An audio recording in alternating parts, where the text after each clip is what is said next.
Bonjour, je vous retrouve aujourd'hui pour un petit tutoriel.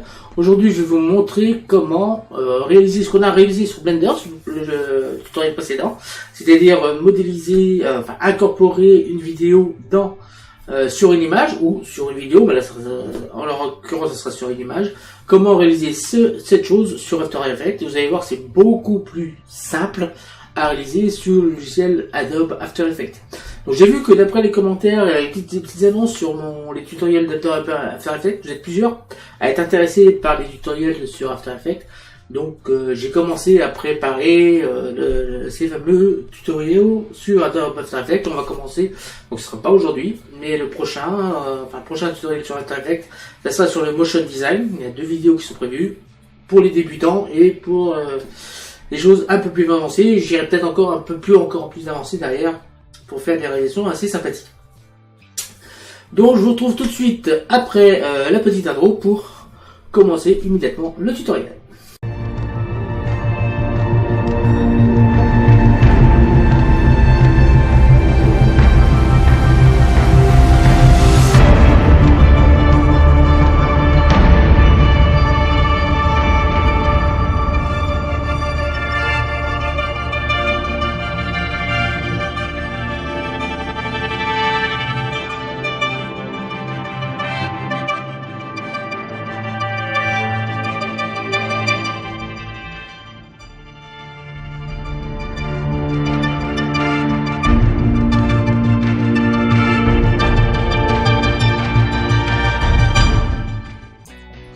Donc voici tout de suite dans Adobe After Effects. Donc première chose que je vous conseille de faire quand vous lancez un nouveau projet dans Adobe After Effects, parce que le problème c'est que ça ne se fait pas automatiquement, c'est d'aller purger votre mémoire pour pouvoir libérer de l'espace, pour pouvoir travailler sereinement dans le logiciel.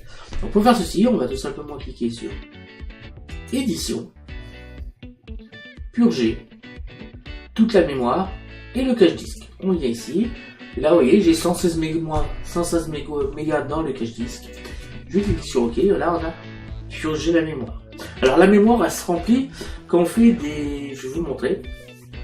Quand on fait des prévisualisations dans After Effects, ça met ça dans le cache de disque dur et ça s'emmagasine.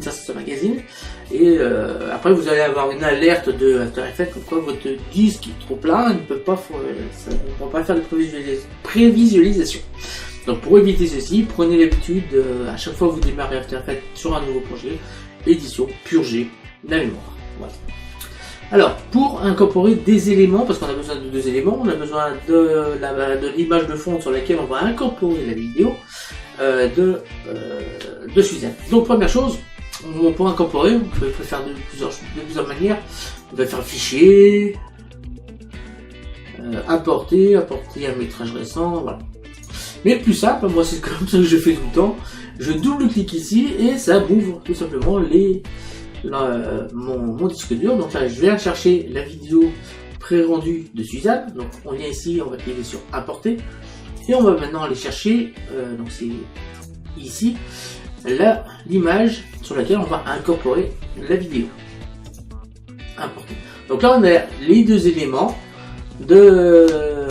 pour faire la petite incrustation de la vidéo sur l'image. Donc en cliquant seulement, en allumant ça, ici on va voir la dimension de l'image, c'est-à-dire 5692 par 3167, c'est une image en JPEG en brillant de couleur.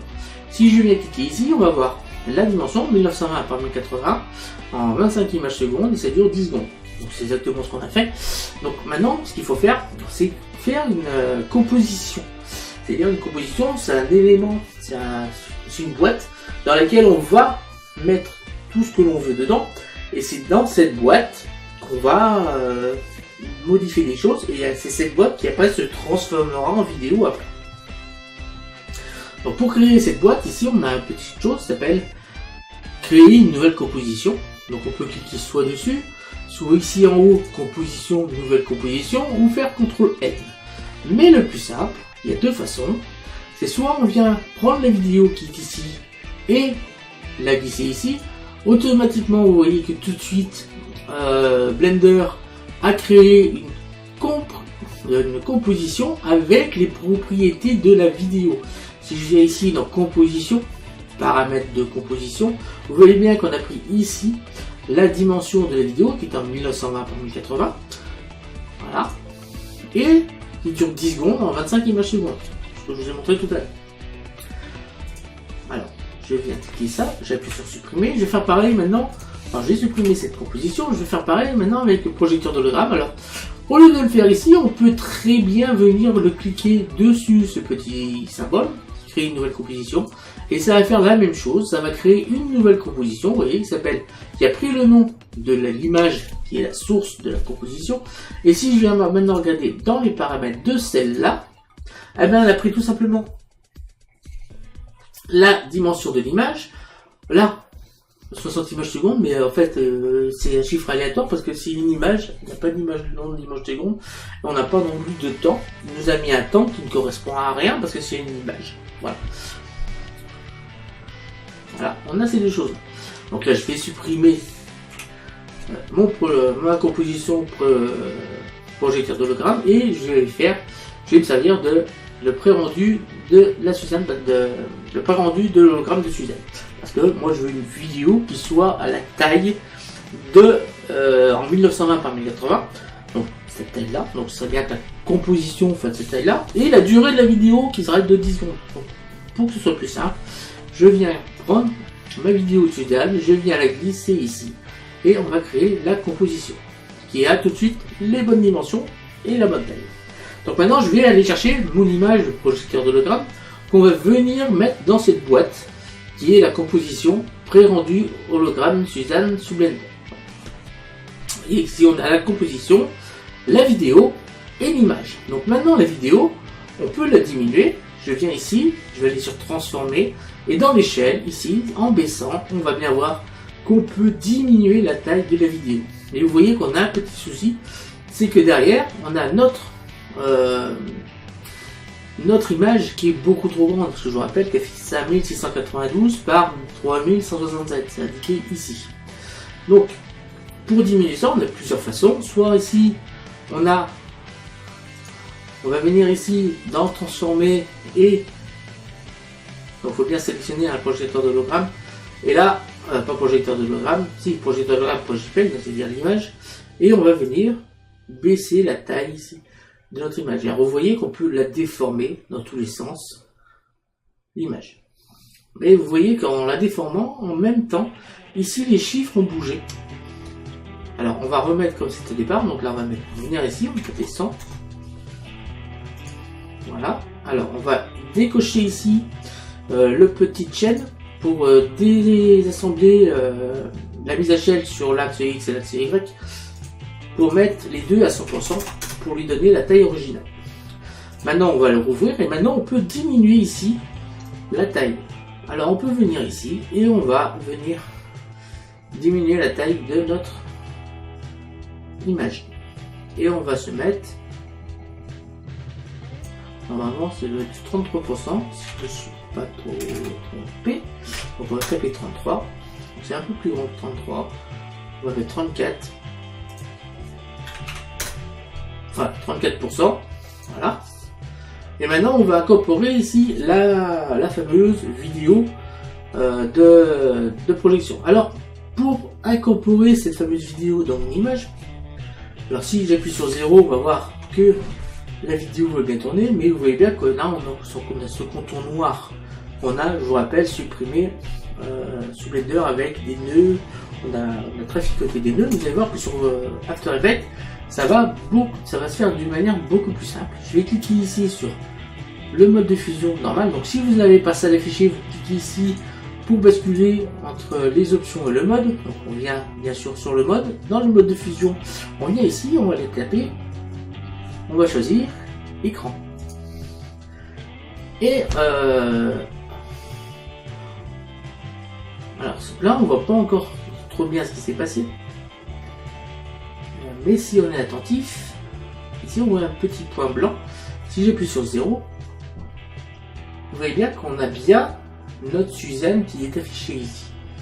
Mais vous allez me dire, Olivier, c'est bien, mais elle n'a pas la bonne taille et on la voit pas super bien. Donc pour pouvoir déjà régler sa taille, on va changer de mode de diffusion. Vous voyez qu'on a plusieurs modes de diffusion.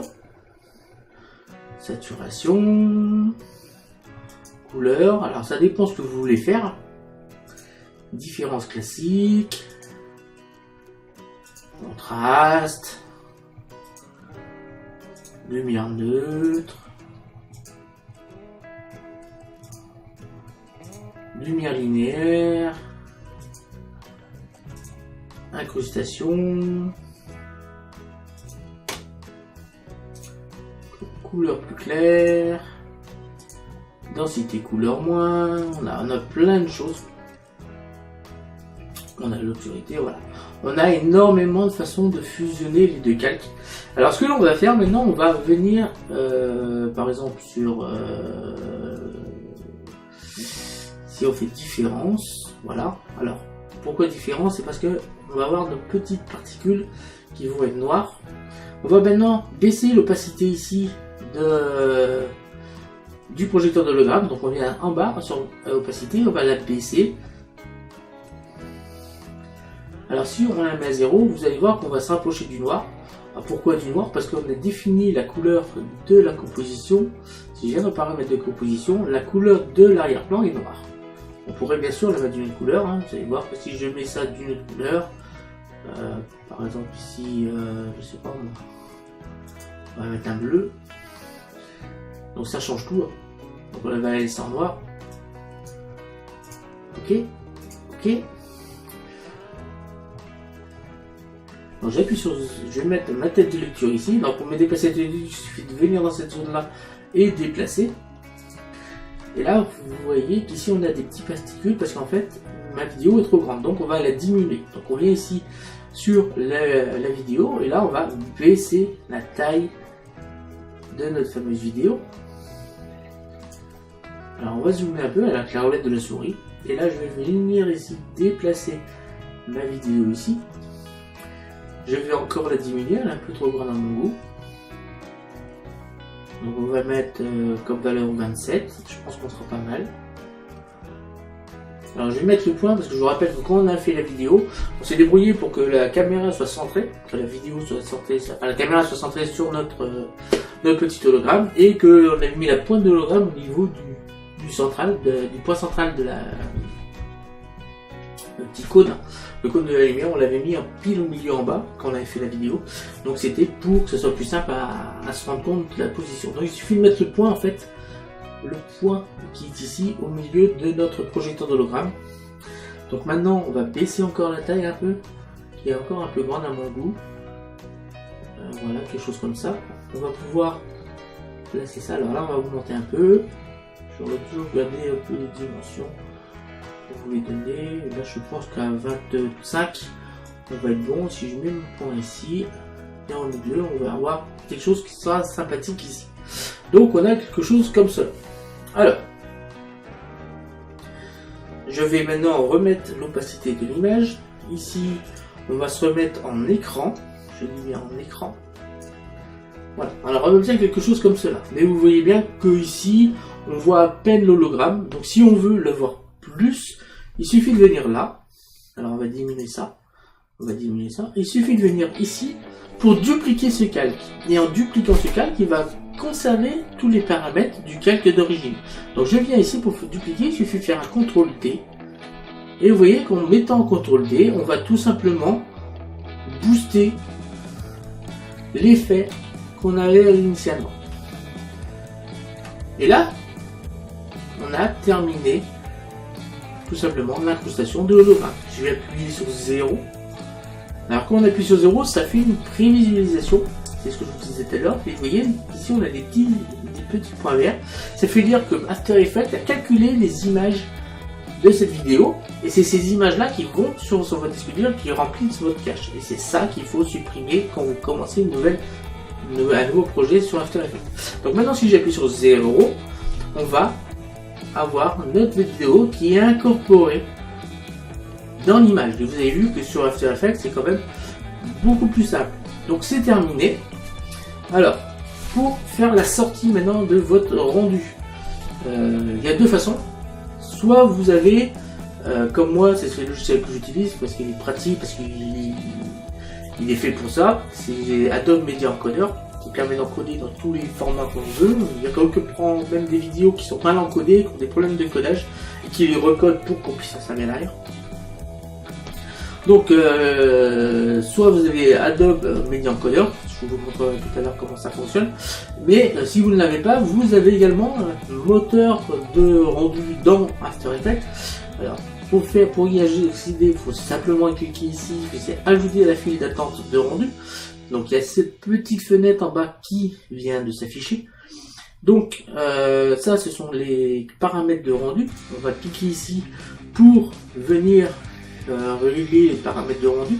Donc moi je le laisse comme ça, en optimal, c'est-à-dire que ça va conserver la taille, la résolution, c'est-à-dire qu'ici on est en intégrale, demi ou en quart, ça veut dire que là vaut mieux faire en intégrale, quand c'est un rendu final.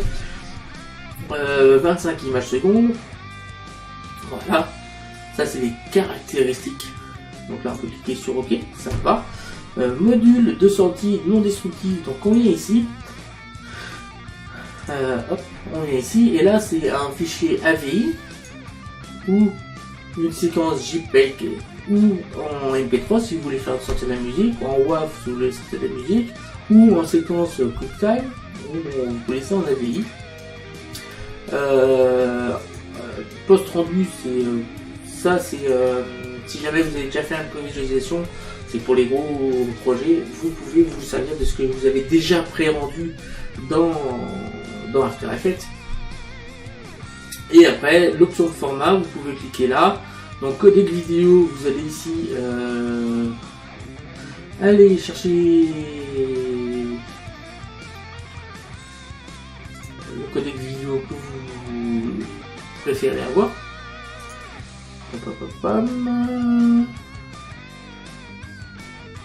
Tac. Alors on va changer le format. Alors ici on va mettre en AVI, on met par exemple on va se mettre en QuickTime par exemple. Donc sur le format là, hop, vous voyez qu'on a plusieurs catégories de formats qui sont prédéfinis. Bon, je ne sais pas trop parce que c'est pas comme ça que je sais pas si je sais que je fais. Mais vous voyez qu'ici vous pouvez quand même faire des réglages. Ok, et ici la destination c'est en fait okay. Ici la destination c'est tout simplement l'endroit, on va cliquer sur à définir, c'est l'endroit où vous allez ce sera un peu beau où vous allez tout simplement enregistrer votre vidéo. Voilà, et une fois que c'est fait, une fois que vous avez tout défini, donc là ça va pas s'afficher parce qu'il manque ici justement la source. Une fois que vous avez tout préparé, là où vous voulez que votre fichier soit enregistré et ainsi de suite, vous n'avez plus qu'à cliquer ici, le moteur rendu, et After Effects va s'occuper du rendu. C'est pas comme ça que je fonctionne, moi je me sers de Adobe Media Encoder, vous allez voir c'est super simple. On fait composition, ajouter à la file d'attente Media Encoder, vous voyez que le logiciel n'est pas encore ouvert. Donc ça va ouvrir le logiciel Adobe Media Encoder. Voilà, c'est en train d'ouvrir. Et ça va tout simplement mettre la composition, notre fameuse composition, sous format MP4, la format que l'on souhaite, voilà. Vous voyez, haute qualité en 1080p HD. Là, c'est l'endroit où on veut que la vidéo s'arrête. Donc, de base, ça va se mettre sur un projet sans titre After Effects, sur lequel soit un projet sans titre, soit vous pouvez bien sûr aller le mettre où vous voulez sur votre disque dur, il n'y a pas de problème. Vous pouvez choisir l'endroit où vous voulez mettre votre petit votre propre rendu. Donc là je vais pas y toucher, voilà.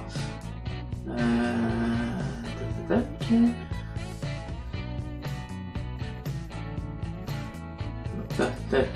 Là, on va faire, on vient cliquer sur celui-là, on va faire supprimer. Oui. On regarde le fameux rendu hologramme. Donc ça prend le nom d'After Effects de la composition, hein, qui est ici, c'est le même. Et ensuite, vous n'avez plus qu'à cliquer ici sur la petite flèche pour faire le fameux rendu. Donc là, ça va faire le rendu. Donc je pense que ça va pas être long parce que la vidéo ne dure que 10 secondes et on n'a pas énormément d'effets. De toute façon, ça va s'afficher, le temps de rendu, vous voyez, là pour 40 secondes, ça s'affiche là, le temps de rendu restant. Donc je vous fais voir la vidéo en temps réel, hein, vous allez voir, donc 40 secondes.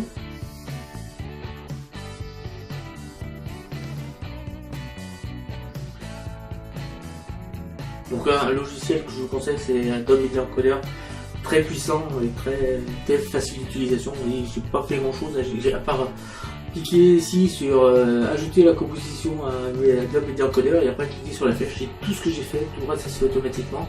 Alors pour aller voir la vidéo, il suffit bien sûr de cliquer ici. Et vous allez voir que ici, non seulement l'avantage de justement d'Adobe Media Encoder, il a non seulement fait la vidéo, qui est ici, mais il a également fait créer une copie du fichier After Effects qui a servi de référence pour créer la vidéo. Si jamais vous voulez la modifier et que vous n'avez pas enregistré le fichier Adobe After Effects, Adobe Media Encoder, lui, il l'a fait pour vous. Il a créé tout simplement le projet pré-rendu hologramme Suzanne. Voilà.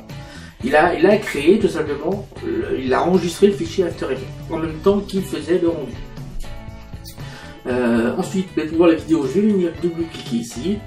Et voilà, notre vidéo. C'est une vidéo en MP4. Et on a incorporé la fameuse tête de Suzanne sur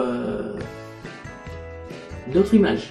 Vous voyez que c'est quand même beaucoup plus simple sur After Effects. C'est pour ça que je voulais vous le montrer sur After Effects. Et que je vous ai aussi montré sur Blender. Pour vous montrer que vous pouvez bien sûr le faire entièrement sur Blender. Alors je vous remercie de m'avoir suivi, je vous donne rendez-vous très bientôt pour de nouveaux tutoriels. Donc le prochain, je sais pas encore ce que ça va être. Soit je vais vous montrer comment faire les... C'est vous, tiens, vous avez qu'à me mettre dans les commentaires. Si vous préférez que je commence par faire, vous montrer comment faire les shaders sur Blender, ou si vous voulez que je fasse des tutos sur After Effects, ou que je continue les tutos que j'ai commencé sur 3D Studio Max. Je vous remercie de m'avoir suivi, je vous donne rendez-vous très bientôt, n'hésitez pas à vous abonner, à liker, à partager, et je vous dis à très bientôt, salut à tous, ciao.